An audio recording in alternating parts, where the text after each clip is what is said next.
Okay, Deuteronomy chapter 10, some more fun discussion we get to have in here, continuing on with what we've already been talking about. So in chapter 10, the tables of stone containing the Ten Commandments are placed in the ark.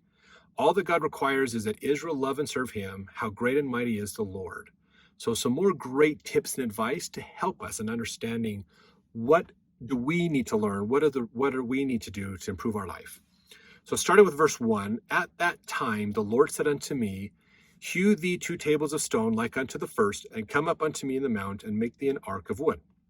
I will write on the tables the words that were in the first tables, which thou breakest, and shall put them in the ark.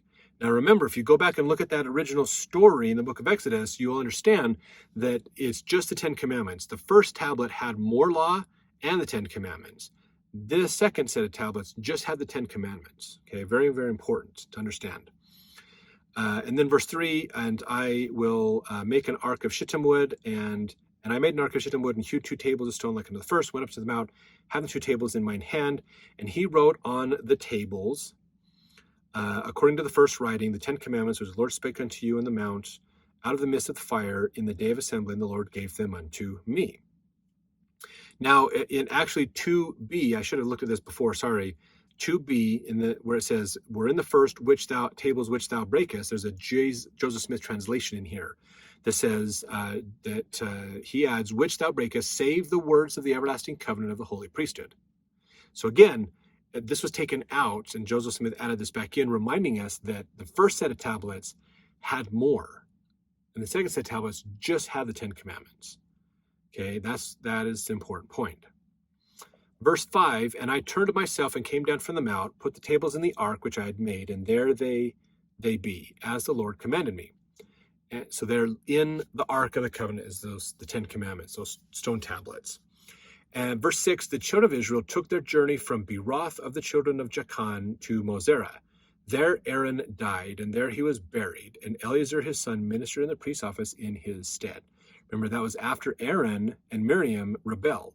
Miriam died pretty quick.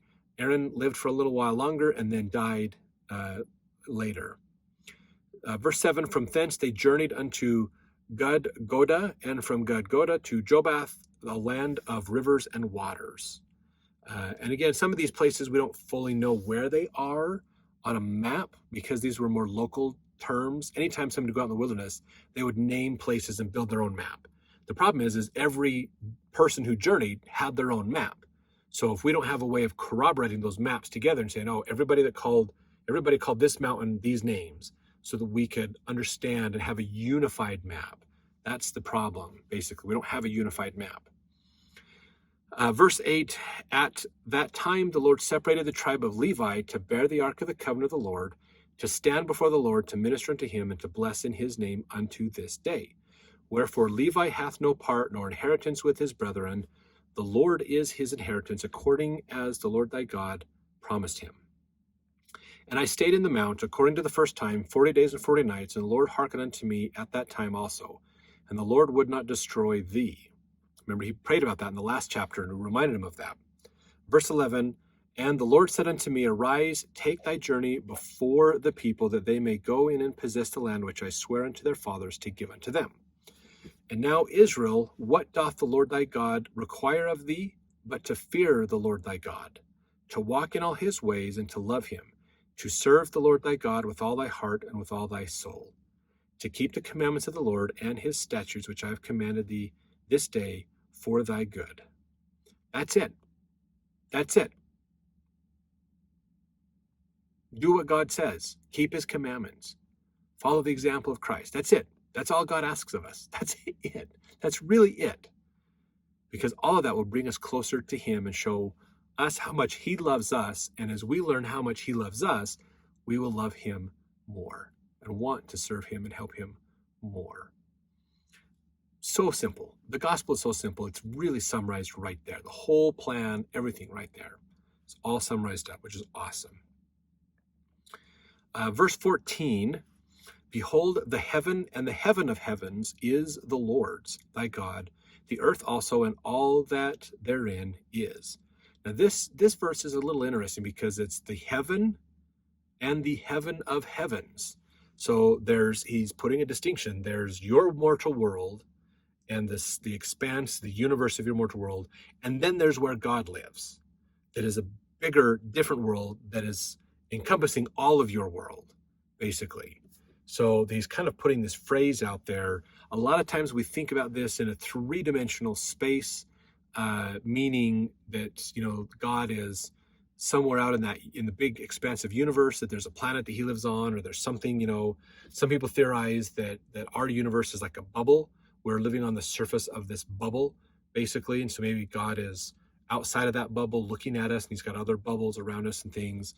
If you read in Pearl of Great Price, Moses and Abraham, you almost get the idea, if you think about it, the ideas of Kolob and Kokab, if you think about that idea from the standpoint of quantum mechanics, string theory, where everything originates from the super small and emanates as pure energy that is controlled and dictated from a different dimension of space. There's multiple dimensions of space around us, and then God could exist in that dimension and then influence our dimension through this pure energy that flows through both dimensions, which gets down to the quantum level.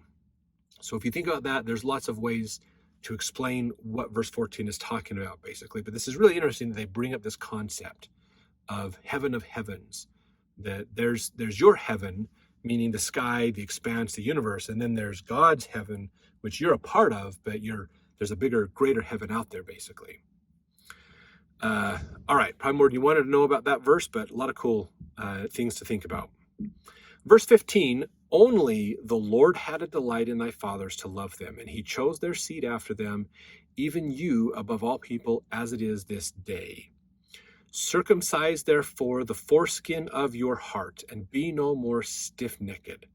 For the Lord your God is God of gods and Lord of lords, a great God, a mighty and a terrible, which regardeth not persons, nor taketh reward. He doth execute the judgment of the fatherless and widow, loveth the stranger, in giving him food and raiment. Love ye therefore the stranger, for ye were strangers in the land of Egypt. So very important that we have some ideas in there. Now realize when verse 16 is talking about circumcise the foreskin of your heart, this goes back to that covenant with Abraham of circumcision. Okay, if you go back into the book of Genesis and read about this, we did a whole section on circumcision. It was only the male members of the family had this happen, but they took the foreskin, this piece of skin that's kind of at the front of the male penis, and they would cut it off. Basically, it kind of creates a shroud or a cover over the head of the penis, and it gets cut off. Even to this day, it still does happen. Most boys, when they're born, are circumcised. Basically, it's more tradition than anything these days. Some say don't have it done, but whatever, it's up to them. But back then, it was a sign of making that covenant promise. Just like we have baptism today, that's what it is. So to do that, you had to humble yourselves and be willing to make that covenant with God. And that's what it's talking about. Circumcising your heart is curbing your emotions, your desires, so that you can follow God.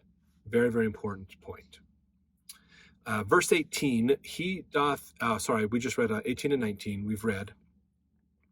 And those are important. He talks about loving neighbors, helping people, really good. Verse 20, thou shalt fear the Lord thy God, him shalt thou serve, and to him thou shalt cleave and swear by his name. He is thy praise, he is thy God, he hath done for thee these great and terrible things which thine eyes have seen. Thy fathers went down into Egypt with 70 persons, and now the Lord thy God hath made thee as the stars of heaven for multitude. So again, reminding the people that they have been greatly blessed. They have been greatly taken care of. Despite their wickedness and complaining and gripings, God has loved them and helped them. And that we should be grateful for God and be willing to keep his commandments. And that's what it all comes down to. Great sermon that Moses is giving them as his final sermon, basically here in the book of Deuteronomy. I can see why this is quoted so much. There's so many great things in here in these final thoughts from Moses. So thanks for watching. We'll see you in the next chapter to learn more.